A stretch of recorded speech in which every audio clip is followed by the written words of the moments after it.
Hello, everyone. Welcome back. Here we are for the next part with my interview with Lori-Ann Muenzer. And that's so powerful that you say that, because what I was thinking of was how we pick up on what other people tell us. How you said, when people say, you can't do that, we really got to be mindful of not saying, I can't do that, because then it becomes a choice of I choose not to. Yes, totally. And the other thing is, I don't really want to be around people that are speaking like that because I don't want to catch what they've got. I want to go out and I want to move and shake things and create things and make it happen. And if you have people that are pulling you down, it's not going to happen. So I don't even want to go there. So, how did you deal with that? I surrounded myself with a lot of really good people, and I probably exited the room a lot more than I should have. I probably should have said bye. I'll see you guys later. But I Yeah. would just leave. I was just, you get to the point, Deborah, that you have to go, why am I here? And asking that question of why is not just for, going out and who you're hanging around with, but it's for Yeah. everything that you're doing. Why do you do what you do? It's like why are you hosting Yeah. this amazing podcast? How many podcasts, interviews have you done so far to date? How many? 503. Oh my goodness. Okay. Yeah. This is amazing. And if we would listen to the people that said, oh, like it's going to be really hard, you're never going to do it, we wouldn't be here. And it's just, you have to make up your own mind. You have to think, what is it that you want to do? And you have to be brave. You have to be courageous. You have to be strong, but it comes from inside, and it's not going to boom, just show up one day. It's a culmination. It's doing a little bit, a little bit, a little bit, a little bit. And it's like taking a penny and doubling it every day.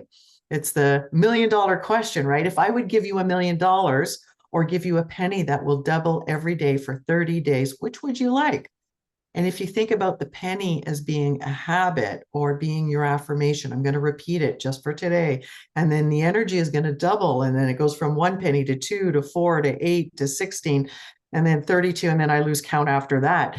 But Yes. if you double that energy, if you would equate that, that's over $5 million versus boom, instant, I'll give you $1 million today. Yeah. But we can also relate that to whatever we're doing. And I think that is such a great analogy. It's come up a lot lately in some of the work I've been doing with my clients. And they're just like, oh, they just grab it because they can physically see a penny, right? Yeah. So And that leads me to talk about all these late adopters, right? They need to see it before they believe it. But what they really need to recognize is that you need to believe it first, and then you'll see it. yes, exactly. And we've got a couple things backwards. I think either A, we've been wired backwards or we've been trained backwards. And I think it's time to stop listening to everybody who says it can't be done and go, okay, let's take a review of how have I been doing things? Is it working or is it not? Is it where I want to be or do I want something different? And then start creating maybe a new model, because I created a new model because I think I'm the only athlete, Olympic gold medal athlete, that worked full time. I know I'm not the oldest gold medalist, but I don't know of any other athletes that work full time. I know some work quarter or part time, but not full time, Deborah. And it's like, that's a whole new model. I mean, how do Yeah. you do that? It's not time management. It's what are you doing with the activities that you've got that you need to go out and execute? Yeah. I'm going to dive one more spot because there's something that you just said that really spoke to me is achievement had to be replaced by disillusionment and debt, a mountain of both. No one warns you that achievement of your dreams may be the weight that drags you to the bottom and drowns you. But with that, you made a choice to work full time because you saw that there was a cost at part of your journey. Can you tell us a little bit more about that, and what gave you the drive to continue to work full time when you also have this kind of creative tension of, wanting just to spend your time writing when you know that you had to also bring in an income? Absolutely.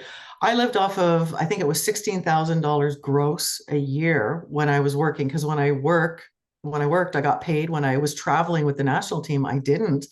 But I didn't live at home. I didn't have my mom and dad funding what it was I was doing. I've been living on my own since I was 18. So for 20 years, I've been on my own. And I didn't have a pot of gold. I didn't have any savings because I was always riding my bike and it was like chasing that rainbow. And I, it's that responsibility. I can't just go into debt and not pay my bills. I'm responsible. I knew what I wanted to do, but I also had to live and put food on my table, put some good clothes on me. Of course, new bicycle equipment, that usually came first. Have a holiday, maybe not an extravagant holiday, but I was working with the mindset of what I knew at the time, and I was doing the best of what I could do. Probably in hindsight, if I look back, if I would have been a little more open, a little more receptive to help from other people, I may have gotten or been further along in my journey than where I actually was. But I worked with what I had and I did the best with what I had. And I think that's all that we can ask even others, is just ask ourselves, am I doing the best that I can? Am I giving it everything I have? Absolutely. And for me, that meant 5 days a week, Monday to Friday, 8 till 4. So I got creative. I trained before work. I trained after work. I trained on the weekends. And that was my life. That was just the way it was. And that was a decision I made. And everything starts with your decision. What are you going to do? If you didn't follow through with this idea of talking to people, producing these podcasts, we wouldn't be here. But it was an idea and you made a decision. You were going to make it happen. And that's where it starts. That's what we tell our kids. And I'm going to tell you, Deborah, I just feel like a really tall kid. I love it. I love it. So you mentioned about, asking for help. In hindsight, this is something that you might have done and that, it's vulnerable to ask for help. Can Mhm. you share a moment where you realize that seeking help, seeking support or asking for help really shifted for you? Yes, I can specifically think of a situation. Growing up, it was always conveyed that it was weak if you have to ask for help. You should be able to do everything by yourself, or just maybe with my mom and dad and my sister. So that was it. That's what I grew up with. But then in 2002, 2 years before I would win gold, my federation said I could go to the last World Cup on the circuit, but that I had to pay for it. And I had to raise $6,000 to go from Edmonton to Sydney, Australia. And I had 2 weeks to do it. And I was thinking, oh my gosh, how am I going to do this? And Yeah. I, honest to goodness, I really had no idea because I had zero money to go, because I also had to take another person with me who would act as my acting coach, because there's times in some of the events I have to be held up because I'm strapped into my bicycle and you got to have support, literally, right? So I knew who I wanted to take. It was my physiotherapist from Toronto. She was good for an adventure. I said, do you want to go to Sydney? All expenses paid. It's not going to be red carpet, but I can guarantee you we're going to have a really good time. Oh, and would you hold me up? So she said, yes.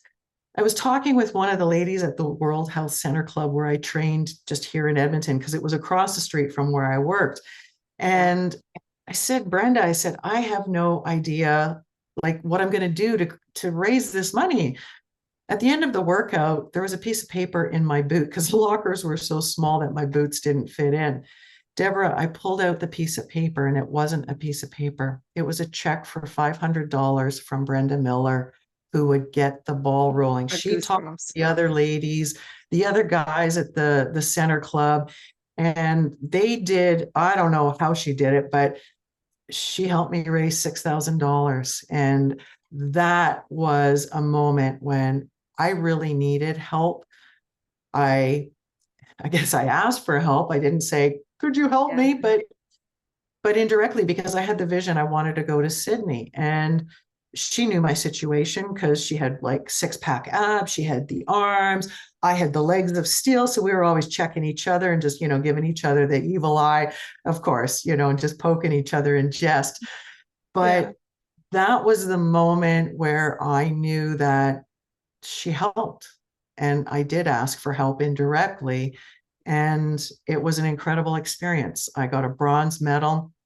I qualified for Worlds that year, went to the Commonwealth Games, came home with a silver and a bronze. I didn't come home with gold. Then we went to Quito, Ecuador, which was 10,000 feet above sea level. And an opportunity to race at sea level is where new records are set. The old ones are smashed, they're broken. I set a new Canadian record in the 200. I set a Canadian record in the 500. I won the Kieran. I won the sprints. I won the 500. And I was so sick. It was crazy. And what I had no idea was that I was in the middle of having a ruptured appendix.